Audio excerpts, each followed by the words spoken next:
So, well, the company that I run, AwardForce, started it here in Sydney 6 years ago. It grew out of another company that I was running, a technology company. We did sort of professional service projects for clients, and a number of conversations that I had led to recognizing this sort of gap in the market for AwardForce, the product that we built, which is software for organizers of award programs and grant programs to run their whole program online end to end. So in the case of an award program, accepting entries and going through the judging process through to awarding an outcome. So that's for all sorts of clients and programs all around the world. So some, maybe a couple of examples are the likes in Australia. There's an Australian of the Year, which is quite a prestigious program. It's announced on Australia Day every year. So they use our software for nominations and selection. Others, a lot of architecture awards. So for building design, home design, music awards. In the US, the Blues Music Awards, they use our software, so that perhaps gives an idea of what it is. We, actually, as an Australian company in a very niche field, it was pretty clear from the outset, limited opportunity in Australia. So we started from day one as with a global outlook and global marketing, and supporting that was a shift towards remote first recruiting. So it's really by virtue of being in a niche and being the other side of the world that we started to embrace remote work. And it's actually this was only really sort of realizing that subsequently a lot of the say environmental benefits of remote work, and I mean, a lot of benefits really, but one of them that has sort of, I guess, formed into our general sustainability outlook was a commitment to remote work, and that in a lot of ways that's the future of a lot of work, particularly in the tech space. What else? Yeah, I guess my background studies was in product design, and that was pre-internet days. So it was designing cars and furniture and so on. And at the time that I was studying, one of the subjects and some of the studies covered ecology, which is my first sort of real introduction to the living world environment, and the impact, particularly that product design had on it. The likes of in the car industry, it's been sort of well known for a long time that there's this idea of planned obsolescence, and that cars have a limited lifespan, and they're actually in a lot of ways engineered to only really have a limited lifespan and an expectation of being scrapped. So that was really, for me, shaped my early ideas on environment, sustainability, climate, and so forth. But at that time that I was studying, the concerns and urgency of matters was not really there, but lots transformed in the meantime. That's an interesting topic. The idea of planned obsolescence, right? Planned obsolescence, yeah. I guess just to dive in super quick, like that's something we see in software quite a bit, right? um, is it something that you've come across just in, say, the automotive industry, or phones, for example, and devices and so on? There's a big push to constantly be renewing, upgrading your phone, getting a new phone, new version of this. Yeah. New software which requires better hardware, and so on and so forth. What happens to all that old hardware? How is it being produced, and so on and so forth? Is that something you touched upon as well? Yeah, absolutely. I mean, I think probably the one of the earliest examples of planned obsolescence from a business perspective, as I mentioned, is the car industry. But we absolutely, all experience that every day. You only know, how your mobile phone progressively runs slower and slower with each software update, right? To the point where eventually it becomes useless when, from a hardware perspective, it's still completely functional. Perhaps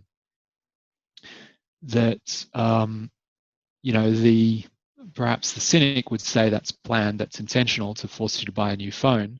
The less cynical person might say, well, that's progress, that's all the advances in the software technology and so on and so on. And I think the reality is probably somewhere in between. But I think every consumer good these days is has a very planned, limited lifespan. There are some brands and companies that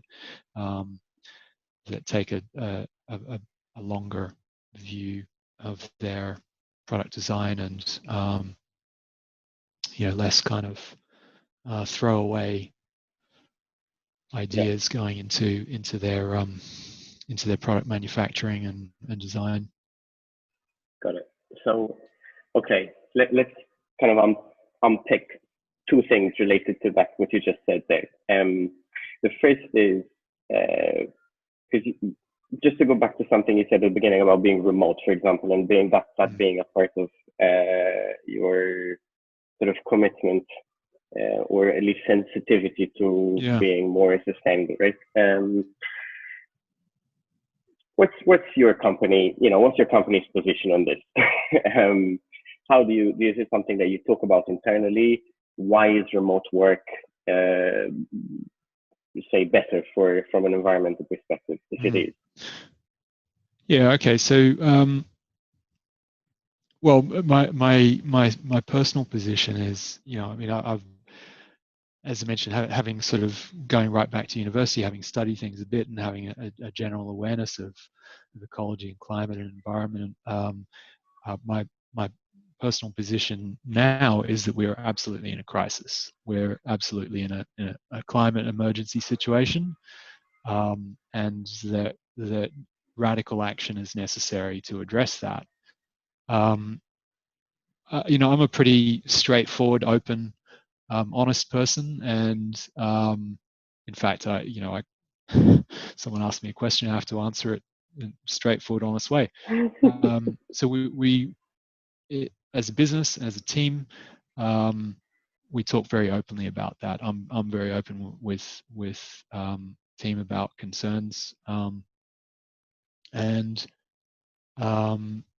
it's a topic that we've discussed for in team town hall meetings for quite some time, and has led to a lot of different actions and initiatives. So, I think that's probably a little bit unusual within a business. What sort of actions and initiatives have you come up with? Yeah. Okay. So, well, one of the things, maybe one of the earliest things was that one of our teams suggested, she'd had a background in charities, and suggested that we might, as a business, pick a charity to support. And we went through a little bit of a sort of a fun exercise of nominating different charities and voting on them, and what the team collectively chose was Sea Shepherd, which if you're not familiar with them, they are, I guess, environment protection organization specifically related to sea and the and sea creatures, particularly anti-whaling. So for a few years now, we've been financially donating, supporting them, but that quickly sort of branched out and grew into nature and environment causes in general. So and got to the point about a year ago, started to formalize that. Joining in Australia, there's it's worldwide. There's a group called Pledge 1%, which was sort of started off by I think it was the founders of Atlassian and founders of Salesforce and a couple of others that got together. So essentially, it's formalizing, giving percentage of profit to charitable causes. In our case, sorry. The idea is to pledge 1% of your profits, or what? Is that what you're doing? The framework for that is, it's very self-guided. So, and that's sort of a starting point of 1% of profit, 1% of team time, 1% of product, 1% of equity, any sort of combination of those. So we've focused to date on profit, and I think last year was approaching 2.5%, something like that. So that's one thing. It's financial support for in our case environment focused organizations, but the other some of the other things that we recognized that we wanted to address were as a SaaS company, we perhaps one of our significant energy uses is our server infrastructure, so hosting all of our application and so on. Okay, I'm glad you brought that up, because I was going to ask you how that fits into the obsolescence kind of discussion there, because please go ahead. Well, probably like most SaaS businesses these days, we use cloud infrastructure. So we use Amazon Web Services. So it's very kind of hands-off and removed from the fact that there is physical hardware that's running there that is maintained and has a lifespan and is eventually disposed of or replaced. That's sort of abstracted away. And priced into what we pay to Amazon. But certainly what we know is that with a stack of servers and services running, that there's a lot of energy that's consumed there. In fact, it was Rachel who introduced us, who did a project a bit over a year ago, just looking into a few things, and one of those was if we could get Amazon to enumerate the energy usage. It turns out that they actually have a program where their ultimate goal is 100% renewable energy for their server infrastructure. Currently, they're apparently at 50%. So, and they're able to let us know what essentially our carbon footprint for that was. So we just took the extra step of basically saying, well, we don't have control over this. At least it's 50%, but the other 50% we carbon offset. So there's how do you carbon offset? What are you doing to do that? Because this is one of those terms that people talk about in the prisons. Like nowadays, you book a flight, for instance, and you get a little checkbox to carbon offset, like you pay recently for something, I think on the Ryanair website, where you pay £1.20 for a flight, £1.20, and you're thinking, is this really all it is, £1.20? What is this doing? What is the carbon offset here? What are you guys doing? Well, so we we actually kind of bundle it together, that, based on the data that Amazon gave us about our carbon, how many tons of carbon that our server use consumes in a year. We also separately looked at all of the flights made by team in work for the company. And there are a lot of calculators for working out what's the how many tons of CO2 for a flight between this place and this place. And there's incidentally different ways of calculating that as well. It gets very technical, but we basically took the most generous calculation to work out in our financial year what's the how many tons of carbon for flights, how many tons of carbon for server usage, and with that total figure, we then used there's an Australian company called Green Fleet who run a tree planting exercise. They have plantations all around Australia, and a sort of a dollar rate per ton of carbon dioxide. So it's pretty easy to get those figures together and do that calculation, and then pay for the tons of carbon dioxide, and sort of get a certificate for that. So I mean that's honestly that's a very easy thing to do. I think it doesn't solve very much. On the other hand, either it's a step. One of the criticisms. Why do you think it doesn't solve very much? Well, because it's a choice. It's a choice that we make, but it's not a choice that many people make. It's also it's kind of it could be criticized as being a feel-good measure, because you've done the damage, and planting trees is a very slow way to repair that damage. That is true. Yes, it's a fair criticism, at least. Yeah.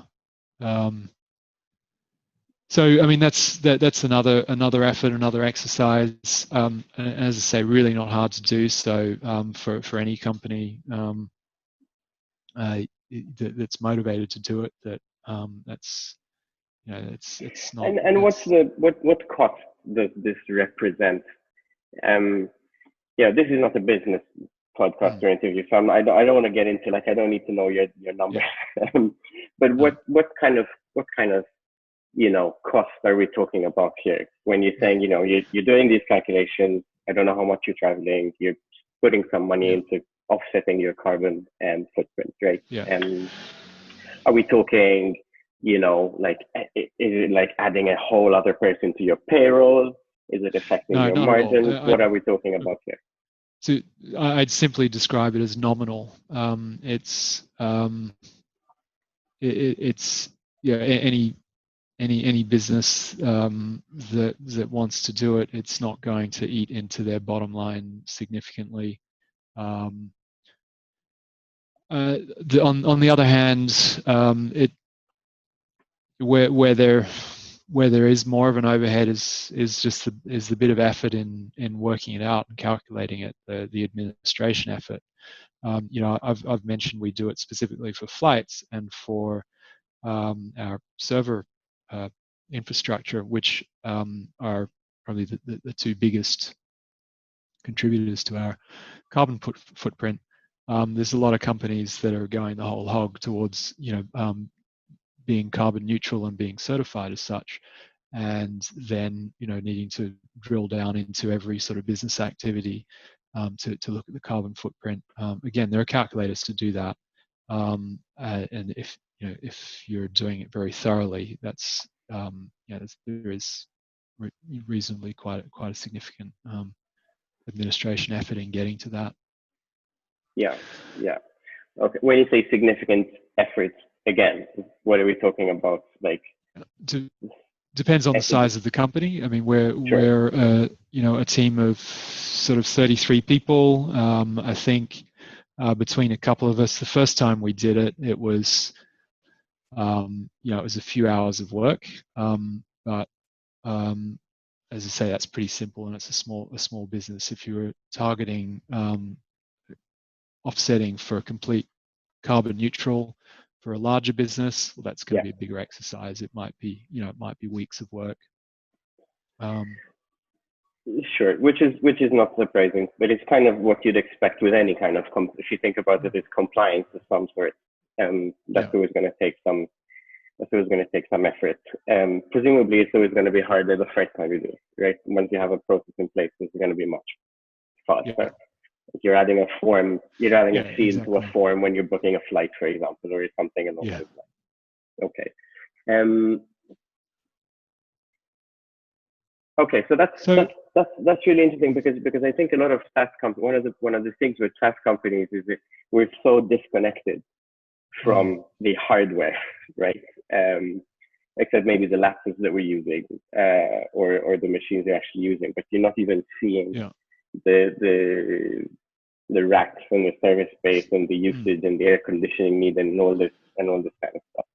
But so to take it a bit broader, right? So you've mentioned other companies were going carbon neutral and so on. But mm, now I'm based in Europe and I haven't actually ever visited Australia. I don't know much of the tech space mm, there, but I'm fairly up to speed with Europe and the States, I think. Um, this topic doesn't come up. You see kind of software conferences, summit expos, and so on, and mm. we have whole tracks sometimes about company culture, diversity, Yeah. remote work, even, and so on. This seems to be a topic that nobody likes to talk about. Do you have a take on that? Why? Yeah. Look, why don't they talk about it? I thought about this a little bit. You know, especially in tech, with say at the startup end of things, it's such an all-absorbing field and effort to get a company, a technology company, an innovative technology company off the ground, that all of the energy and thought and you know, and time goes into that. You know, the products, the marketing, the resourcing, probably um, arranging funding in most cases as well. So you know, things that are not core to the mission are easy to just put by the wayside, you know, out of sight, out of mind. So, I mean, that I would say, you know, that's my generous conclusion as to why That's it's not a that's topic. fair enough. It's But then, at what yeah. stage in the life cycle of a company would you say that maybe Mm, you've passed that stage? Um, because, for example, we don't use that logic to mm, excuse, for example, gender bias anymore, right? We don't say, yeah, oh, it's okay to be sexist because you're starting a company, right? yeah, Right? Like maybe we did at one point, but we don't anymore. Or mm, at least it's easier for people to bring these topics up. And if you're biased in your hiring or the way yeah, pay gaps and things like that. So even if you're three people, that would still be something that you'd yeah. expect somebody to think about. Um, Actually, it's interesting to put it into that frame because um, you know, at the point that a company is starting up and designing and building and conceiving their product, um, ideally they're thinking about impact right then and there. You know, there's been talk recently about the car share uh, companies, ride-sharing companies, and that actually studies and modeling have shown that they're increasing traffic, um, and having a detrimental impact on, well, okay, so increasing traffic, increasing carbon output, carbon increasing footprint. pollution, car use, and so on. Yeah. It's actually taking people away from public transport and putting them into private cars because of how easy and convenient and cheap it is, right? So, whether any car share company thinking it through at the outset might have identified that and decided against it on environmental grounds. That's hard to believe, hard to imagine that would transpire. But I guess back to the original point, though, is that at a point where a company has achieved product market fit, perhaps break even into profitability, and there's some stability into a growth phase. Absolutely, they can and should be thinking about their carbon footprint, but generally their outlook on climate issues and having that discussion, that dialogue, certainly within management and leadership, if not the broader business. So when did you at AwardForce sort of do this? Was it in your case, was it from the very beginning, or was there a point where you said, okay, now we have brain space to think about this? No, well, so as I mentioned before, it's been something that personally I've had a lot of feeling and interest for, my whole career. From the company perspective, right in the early days, I'd sort of been thinking about some initiatives. I'd sort of done a bit of reading about social entrepreneurship in the past, and generally wanted to be doing something that was positive for community and society. But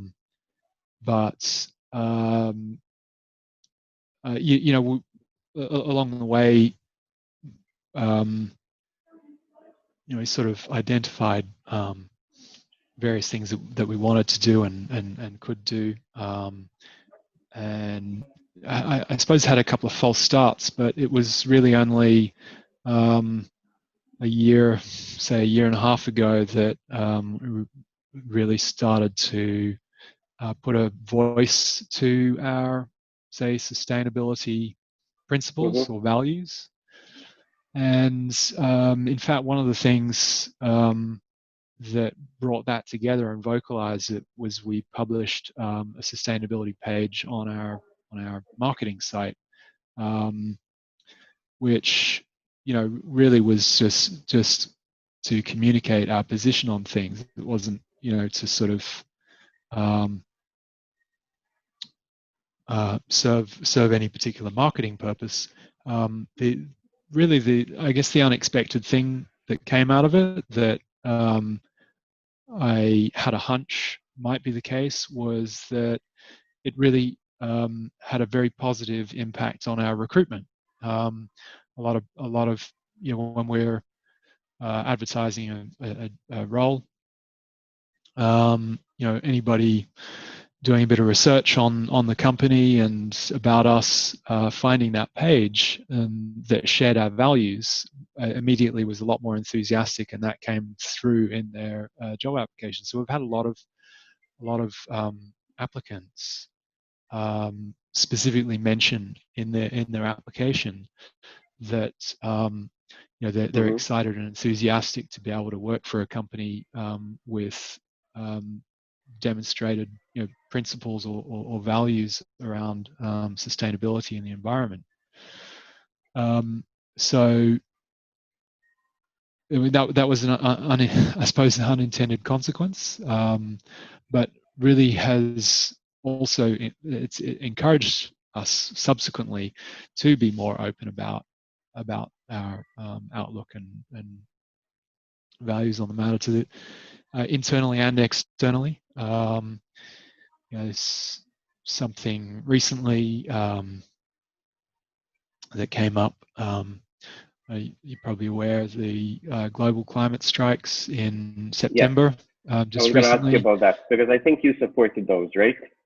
Yeah, exactly. So we, for a couple of months before before I'd been sort of thinking about if there's something we could do in relation to it as a company, and as a team, as a company.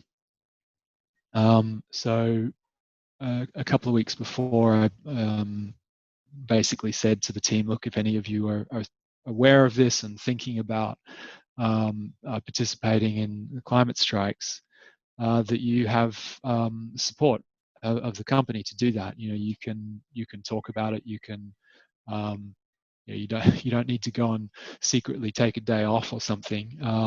And to the point where actually, if someone wanted to go and join a strike protest, that they just had to let us know. They didn't need to take leave, as in they didn't need to take their own personal annual leave. The company would support them striking.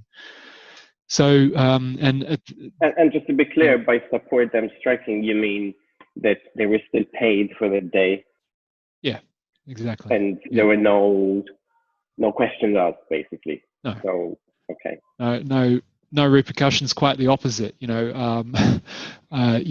Encouraging people to to take action in, because this is such an important topic, important concern.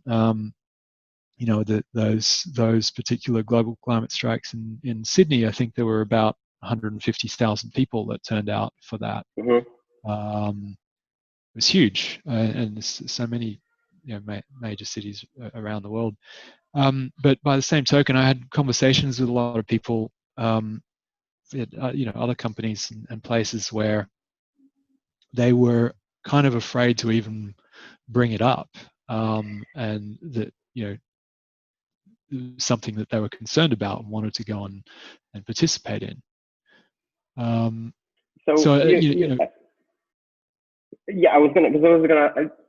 certainly seen people be afraid to bring these things up, right? And in the way, I keep going back in my head to sort of the diversity debate, because that was something that I've sort of seen change in many companies. And it was certainly the case that people were afraid to bring things like those up.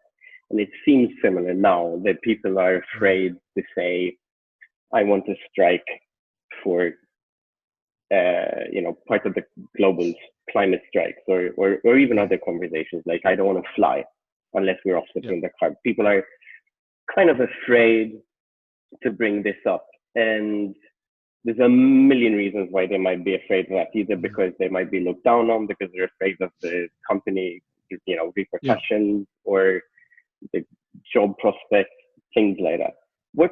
Obviously you as a CEO are very pro having these discussions. You said you initiated the climate strike conversation yourself, for example. How does one initiate that kind of conversation in a company where this conversation is not already happening? Now, obviously you can't speak for other CEOs, but as a CEO, let's say if somebody wants to bring something up that you're not pro, right? How does one go about it? Yeah, it's tricky. I mean, it would be nice to think that within any say modern company, that the ethics or the values of the leadership are apparent to the team. So that hopefully staff could judge what's the likely receptiveness to suggestions that leadership or management might be. And for a lot of people, perhaps the fear is based on conversations that they've heard, or values that have been demonstrated by management or leadership, where the expectation would be that leadership's not receptive. And that's no doubt something that would be hard to broach and to change. But there might be sort of, kind of back channels, case to case. We recently started a, well, I was going to say, a lot of companies have something like a suggestion box. That's an obvious channel for it. that can be kind of anonymous. We, as a remote company, have a program that we've just started called Anonymous Ask Me Anything. So we have an anonymous form that any staff member can submit a question to be addressed in our weekly town hall meetings. So far, that it's been me answering those various questions, and there've been some really interesting handful of questions that have already come up to be addressed that people were clearly wondering about or wanted to ask, but not really comfortable with asking directly and honestly. What kind of questions? Well, so one interesting one that just a week or so ago was there's well, which is very relevant to tech as well. I mean, there's a lot of discussion about automation and I mean in manufacturing or factories or logistics, robotics as well, artificial intelligence, and that collectively there's this idea of jobs disappearing through automation and so forth. And so there's a whole discussion about, well, the positive side to that is that there's less work to be done. So that as a problem for society to deal with as a whole, we need to move in a direction where away from the sort of the 40-hour or 5-day standard work week.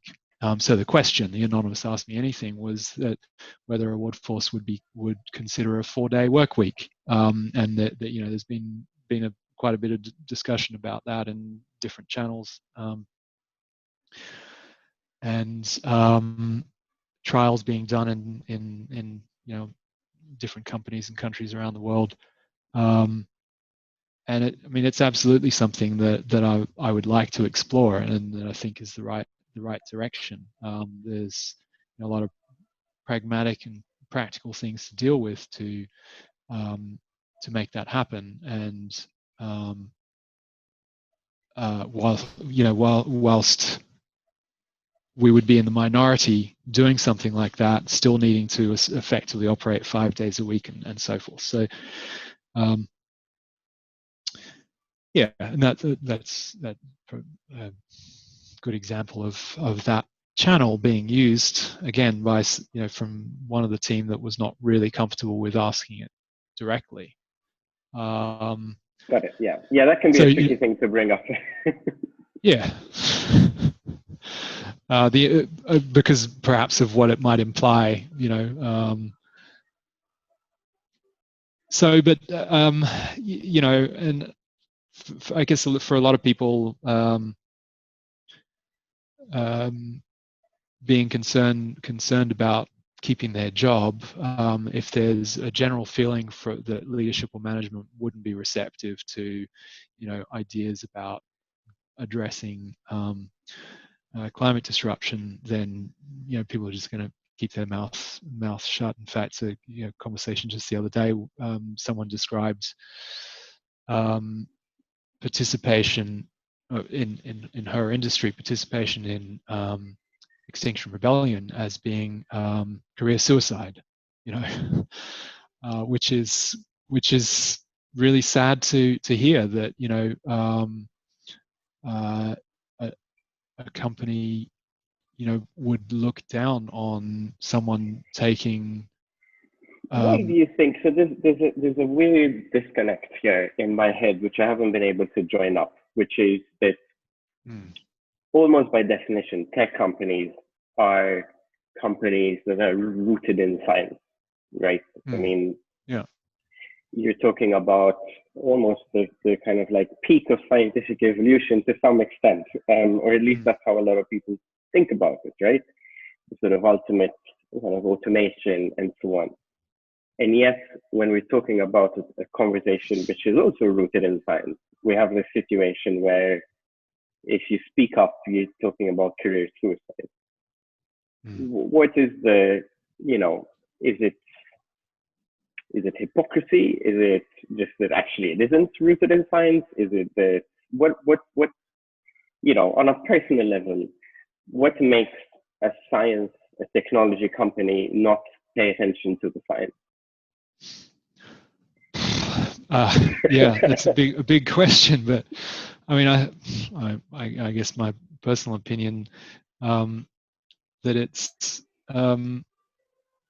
priorities of the management, the individuals, and their own values and interests that ultimately are going to determine a lens through which they will selectively look at issues, or whether that's science issues, technology issues, society issues.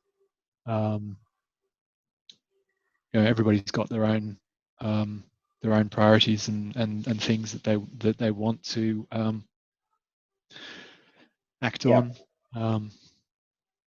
Okay, yeah, it's a hard thing, but even just saying that out loud can be hard for people. Maybe an example of that came out in the news, I think just a week or so ago, was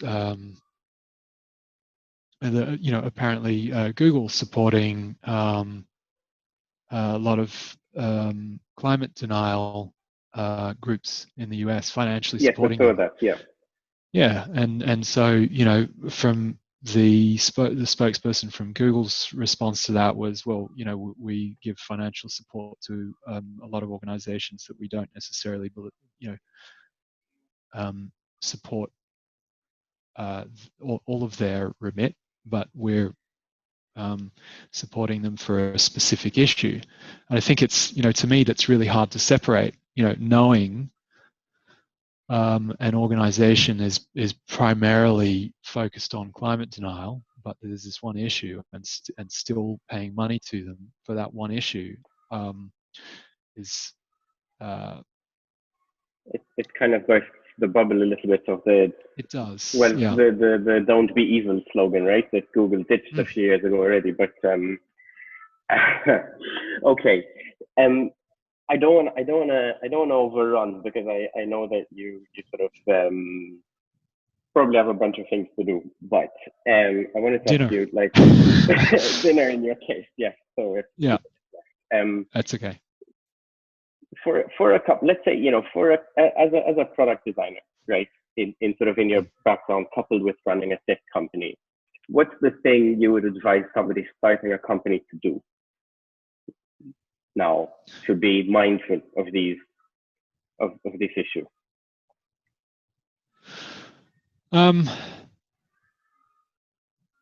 I think to be mindful of values and communication. If you're, I suppose, if the question is for someone that has a concern for the climate crisis, climate emergency, is actually, so I'm thinking of other things now. Firstly, is the best use of their time, and that if they have values and principles that they want to bring to the business or the product, is to be really open about it and communicative and not afraid of communicating those values. One of our company values is about honesty, just being very truthful with each other and with clients. In a client circumstance, it's often tempting in an uncomfortable conversation to sort of skirt around the truth, but ultimately it's never comfortable, and inevitably things will come back and bite you taking that approach. So to just be straight down the line and open, I've just found repeatedly over my career has a better outcome and earns the respect of the people that you're taking that position with. So I think that too often people avoid the difficult conversations, and kind of put on a veneer of what's the appropriate professional business thing to say and communicate here, Mm-hmm. and leave their own personal feelings out of it. But ultimately, we're all humans. We all have human emotions and feelings, and it's important to be able to communicate from a human perspective. And business forgets about that too much, too easily. It's like it's not professional or something.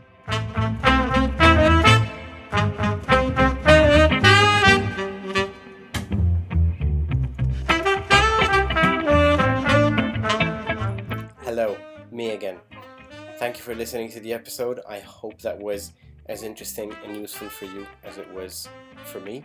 As always, I encourage you to visit our website, fatalair.blog, to subscribe to our mailing list and find other ways to contribute and help us support the project. Thank you very much, and see you next time.